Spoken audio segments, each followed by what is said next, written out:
जगह बातें हो रही है कि आखिर ये जो चीज़ें चल रही हैं, जैसा कि आपका जो हमारी इंडस्ट्री में, खास करके हिंदी फिल्म इंडस्ट्री में, कब ये सब कुछ ख़त्म होगा, ये इसका जवाब तो आती मेरे पास भी नहीं है कब ख़त्म होगा। लेकिन आपका ट्वीट जो है वायरल हो चुका है। सो आप बताइए कि क्या कहना चाहेंगे आप ऐसे इंसान, खास करके आपने तो नाम लिया है जी। साजिद खान के बारे में, क्या कहना चाहेंगे आप ऐसे इंसान के बारे में, एंड आपके साथ में जो भी हुआ, अगर आप आपका शेयर कर सकें।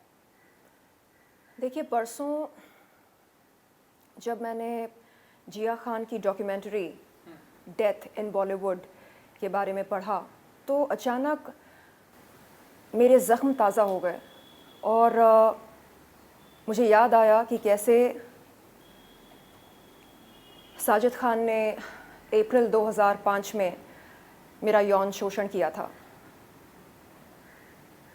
लोग पूछते हैं 2005 की बात आप आज 2021 में क्यों कर रही हैं, क्यों बता रही हैं।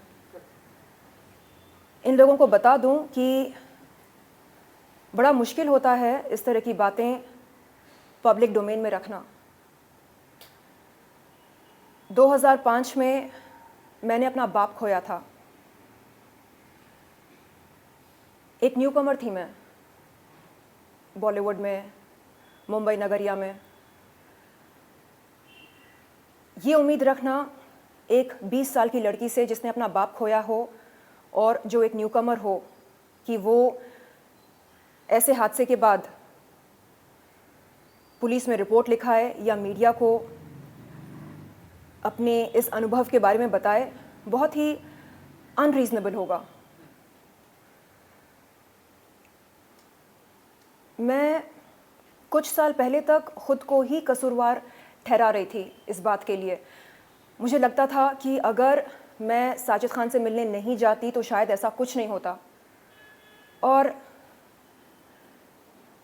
कई महिलाएं ऐसा ही सोचती हैं, वो खुद को ही दोषी ठहराती हैं अपने यौन शोषण के लिए। कुछ साल पहले जब मुझे पता चला मी टू मूवमेंट के चलते कि साजिद खान ने सिर्फ मेरा ही नहीं बल्कि और भी कई महिलाओं के साथ गलत किया, तब जाकर मैंने खुद को कसूरवार ठहराना बंद किया। तब जाकर मैंने ये माना कि नहीं, कसूर मेरा बिल्कुल नहीं था। मैं अगर नहीं जाती तो मेरे साथ बिल्कुल नहीं होता जो हुआ है, लेकिन किसी और के साथ होता, किसी और का शोषण होता। तो बात यहाँ पर मेरा, उसका, इसका, तेरा बिल्कुल नहीं है। बात यहाँ पर हम सब की है। तो आज मैं आपके सामने बैठी हूँ इसलिए नहीं क्योंकि मुझे साजिद खान को सबक सिखाना है, नहीं, इसलिए क्योंकि मैं सोशल अवेयरनेस क्रिएट करना चाह रही हूँ। मैं चाहती हूँ कि आगे चलकर किसी भी महिला का शोषण ना हो बॉलीवुड में, किसी भी महिला का फ़ायदा ना उठाया जाए, ख़ास तौर पर उन महिलाओं का जो छोटे शहरों से आती हैं बड़े सपने लेकर। ये मेरा उद्देश्य है। नहीं, आपने आप बीती बताई ट्विटर के जरिए 2005 में उन्होंने आपको बुलाया, उसके बाद का अगर आप कुछ बताना चाहें, कि कल से ही लोग बहुत ही क्यूरियस हो गए कि लोग आखिर इस तरह से क्यों करते हैं। लेकिन उसके बाद क्या हुआ 2005 में आपको उन्होंने बुलाया, कि कुछ फिल्म के प्रोजेक्ट के लिए बुलाया जी। या किस लिए बुलाया? 2005 मेरे लिए एक बहुत ही दर्दनाक साल रहा। मैं शायद 20 साल की थी और अचानक मेरे पापा गुजर गए। आंध्र प्रदेश के सुनामी विक्टिम्स का इलाज करते करते मैं अपने पापा की चहेती हुआ करती थी। एंड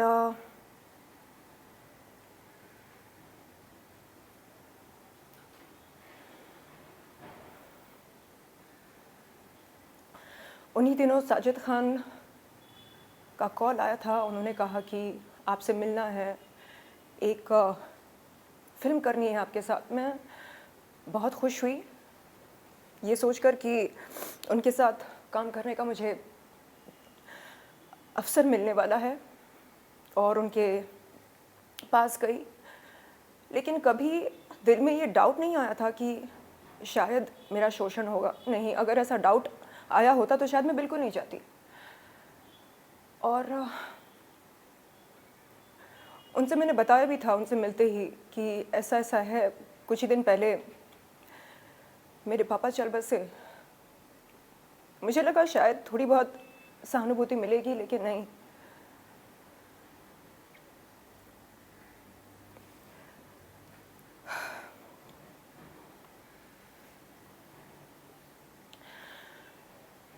लोग कहते हैं ठीक है ना, लिंक दिखाया तो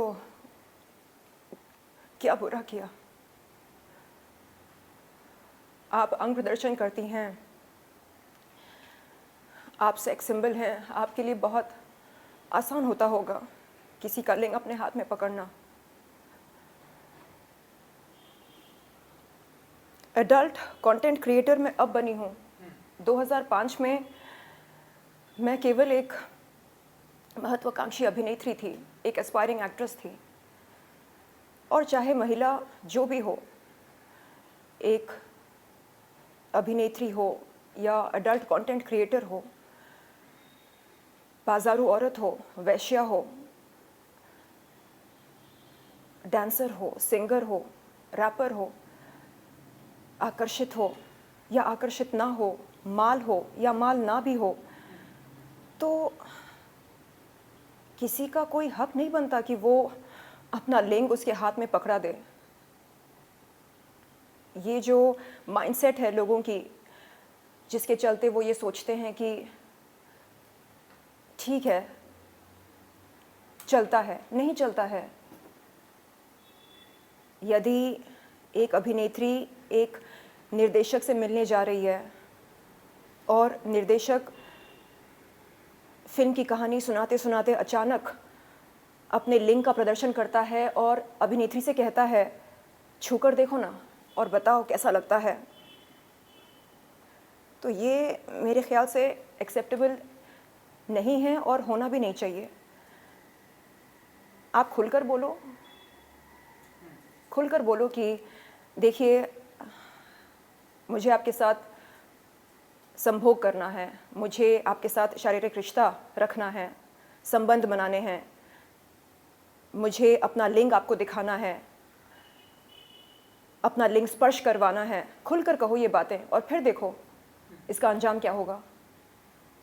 आप फिल्मी प्रलोभन देकर हम कलाकारों को अपने पास बुलाते हो और अपनी स्वार्थ सिद्धि करते हो, ये गलत है। आज मैं यहाँ पर बैठी हूँ ज्ञान बांटने नहीं, प्रवचन देने नहीं, सिर्फ और सिर्फ ये बोलने के लिए कि बॉलीवुड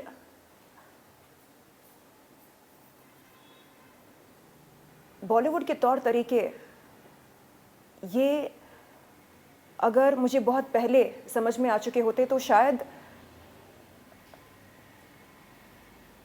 मेरा अनुभव कुछ और होता।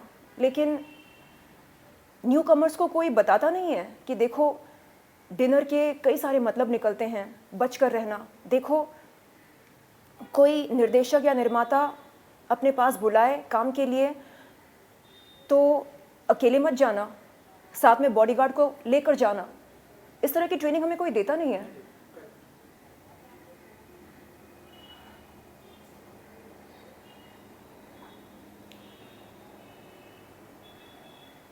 आज मैं एडल्ट कंटेंट क्रिएटर बनी हूँ, इसका पूरा श्रेय मैं बॉलीवुड को देना चाहूँगी।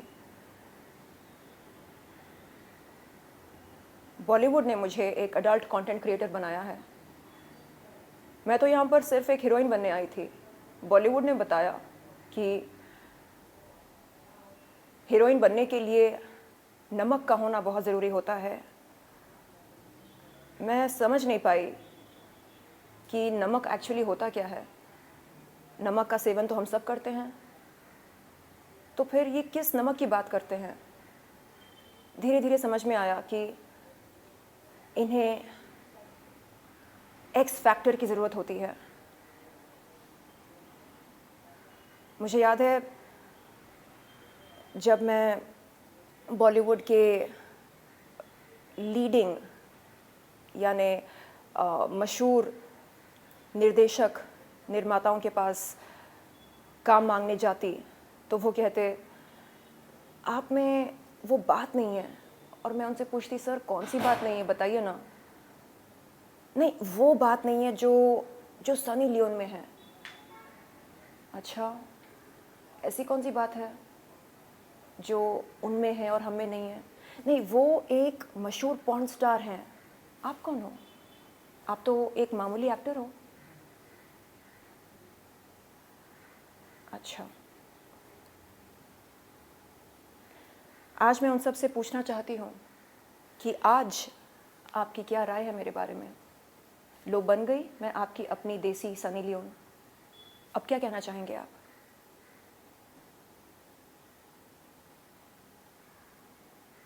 बात घूम फिर कर ये बनती है कि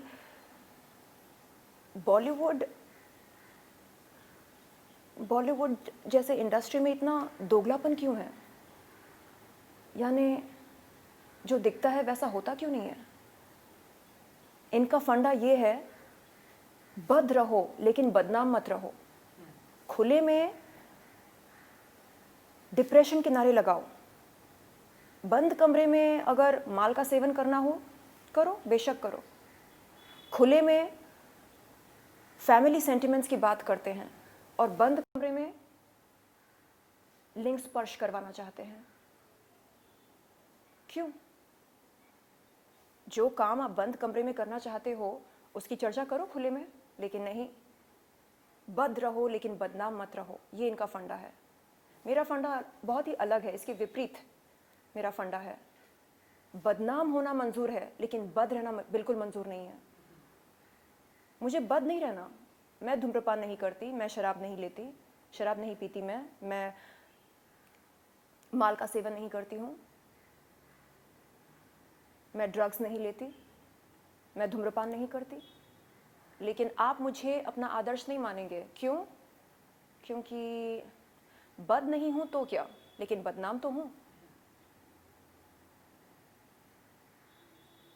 ये फंडा मेरी समझ के बाहर है और इस तरह की घटिया सोच को मैं फ्लश करना चाहूँगी।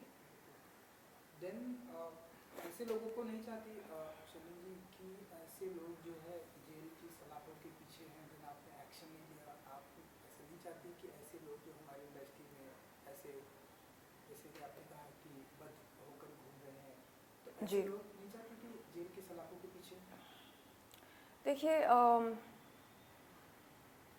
मेरा ये मानना है कि जब माइंडसेट चेंज होता है तब हृदय परिवर्तन होता है, तब पर्सनालिटी में निखार आती है, बदलाव आता है। मैं चाहती हूँ कि बॉलीवुड का जो कलेक्टिव माइंडसेट है उसमें बदलाव आए।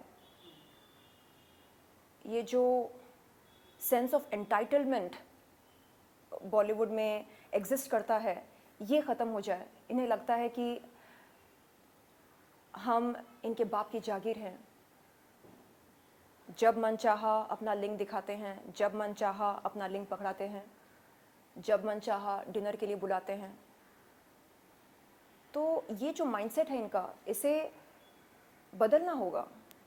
और बदलाव कब आता है? जब हम हम बात करते हैं, हम चर्चा करते हैं उस विषय पर, तब अवेयरनेस क्रिएट होती है और तब बदलाव आता है।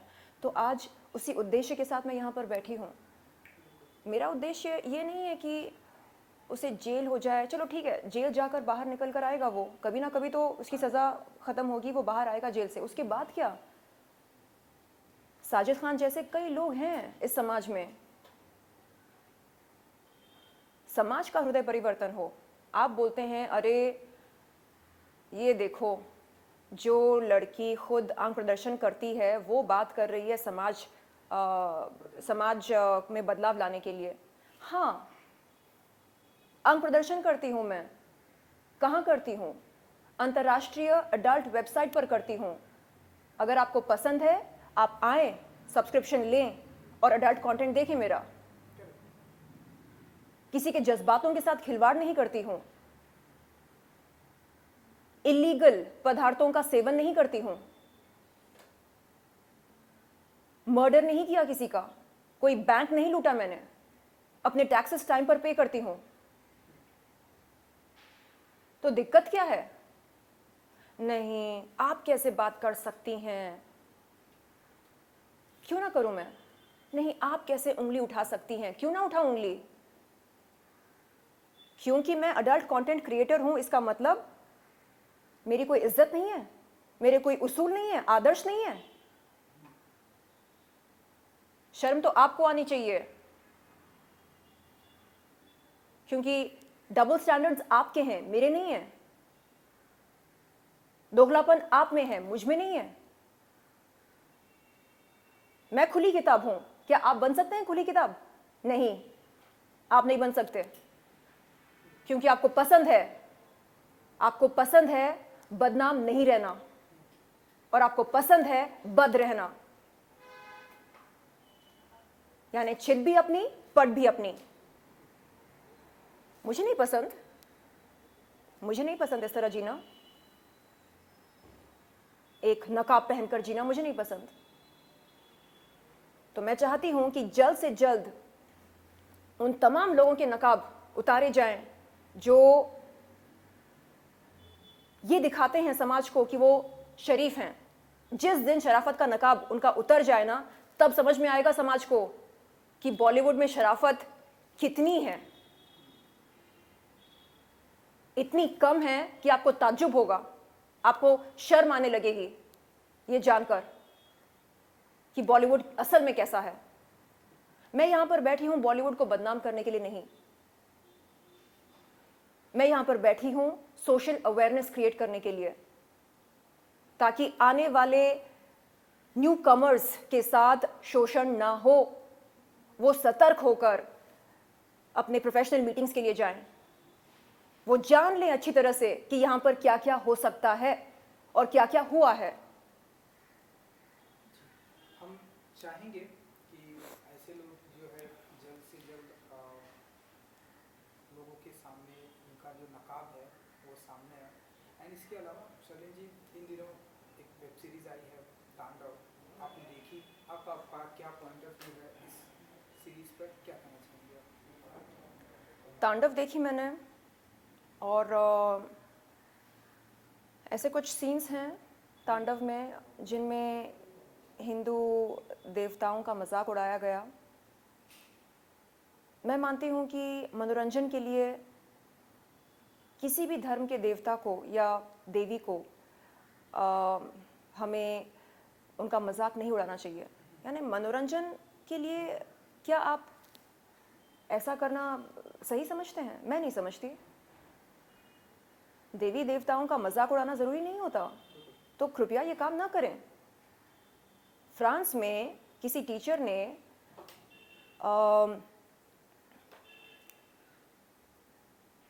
मुसलमानों के प्रॉफिट को मुसलमानों के प्रॉफिट का एक कैरिकेचर बनाकर प्रेजेंटेशन दी अपने क्लास में, तो उसका गला काट दिया गया था।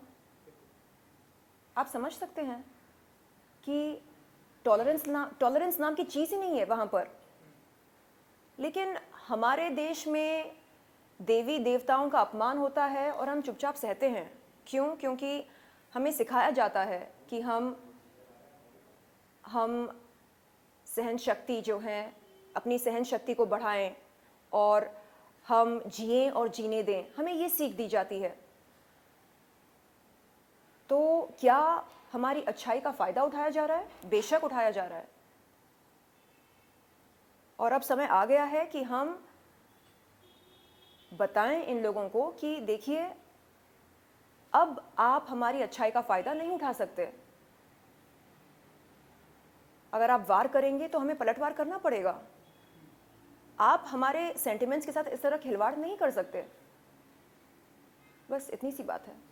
एंड एक मेरी तरफ से एक आखिरी सवाल कि आज अमेरिका के लिए बहुत बड़ा दिन है, जो बाइडेन 46 जी, प्रेसिडेंट बनने जा रहे हैं। आप अपनी तरफ से अगर आपकी कुछ प्रतिक्रिया एंड आपकी तरफ से विश अगर आप देना चाहें। आज America, the United states of America इतिहास रचाने वाला है, और मैं बहुत खुश हूँ। सारे अमेरिकन्स के लिए मैं ढेर सारी शुभकामनाएं देती हूँ, जो बाइडेन जी को, कमाला हैरिस जी को। जहाँ लीडरशिप की बात होती है वहाँ पर हम सब ये मानते हैं कि एक अच्छा नेता वही कहलाता है जो समझदार हो, जो स्थिर हो, जो सुलझा हुआ हो, ना कि जो महामूर्ख हो। तो ये बड़े गर्व और बड़ी खुशी की बात है आज अमेरिका के लिए, जो उन्हें एक सक्षम, स्थिर और समझदार, सुलझा हुआ इंसान मिला है एक नेता के रूप में, प्रेसिडेंट के रूप में। थैंक यू जी, थैंक यू सो मच हमसे बात करने के लिए Sunny ji, thank you so much. Thank you.